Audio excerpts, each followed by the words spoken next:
নমস্কার, আমি আচার্য শ্রী হৃদয়ানন্দ বলছি। সাউথ সিটি মলের উল্টো দিকে হোন্ডা শোরুম আছে। সেই হোন্ডা শোরুমের পাশ দিয়ে আমাদের এই যেখানে আমরা বসি সেই অফিসটা আছে। অনেক গুণীজনই, অনেক যথেষ্ট জ্ঞানী গুণীজন যারা জ্যোতিষ সম্প্রদায়ের মধ্যে আছেন তারা আমাদের এখানে প্রত্যেক দিন বসেন। তো আমি এখানে বসি প্রতি শুক্রবার দুপুর 12টা থেকে সন্ধ্যে 6টা পর্যন্ত এখানে বসে থাকি।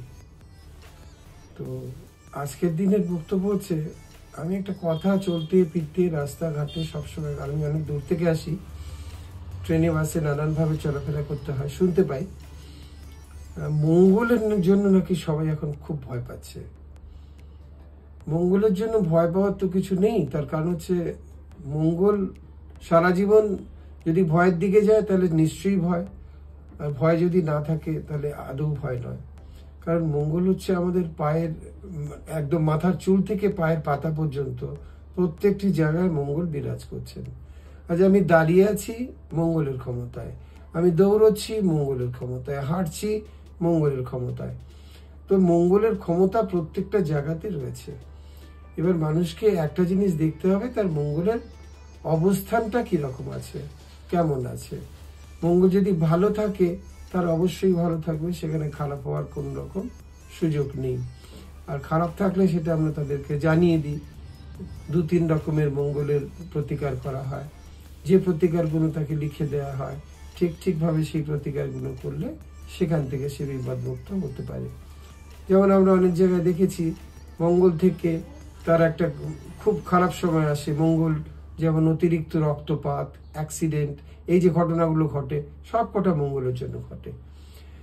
সময় মতন আগে থাকতে আমাদের কাছে কেউ এলে আমরা কিন্তু তাদের জানিয়ে দিই যে মঙ্গলের অত্যন্ত খারাপ সময় এই সময় থেকে এই সময় আসছে।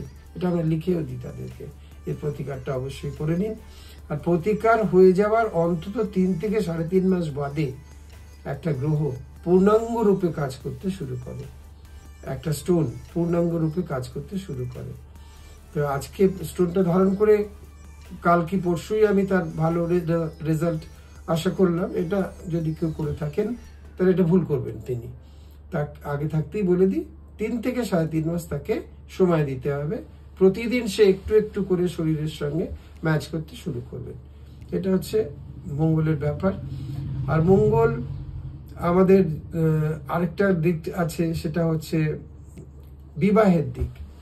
বিবাহের দিকে একটা আমরা বলি, যেটাকে মেইনলি বলা হয় যে ম্যাচিং এর মেইন উদ্দেশ্য হচ্ছে মঙ্গলের দিকটা। কারুর মঙ্গল দেখা গেল রেট্রোগেট বা বকরি আছে, কারুর মঙ্গল দেখা গেল সেটা নেই, তাহলে সেখানে তাদের বিবাহিত জীবনে সমস্যা আসতে পারে। কারুর মঙ্গল দেখা গেল এমন একটা ঘরে বসে আছে যে ঘরে মঙ্গল নিচস্থ থাকে, তার সাথে আরেকজনের বিয়ে হলো, তার মঙ্গলটা ঠিক আছে, কিন্তু তার সেক্ষেত্রে সে ঘরে তার বিবাহ আদৌ টিকবে কিনা সেটা বলা মুশকিল।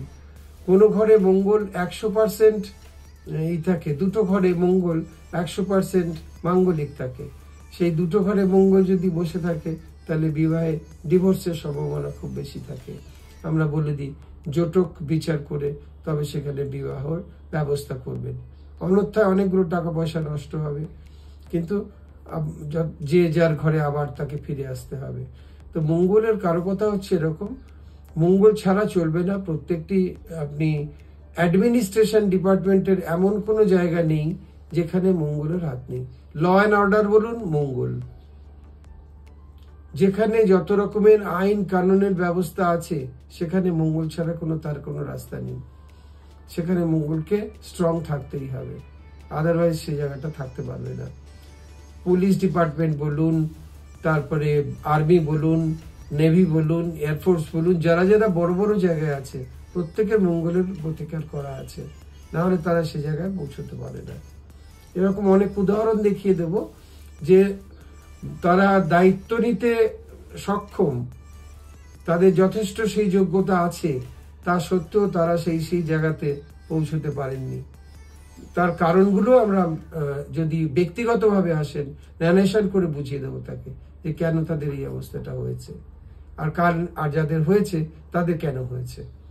তো এই হচ্ছে কথা। আর এর থেকে বেশি কথা আমি আর এই সপ্তাহে বলবো না।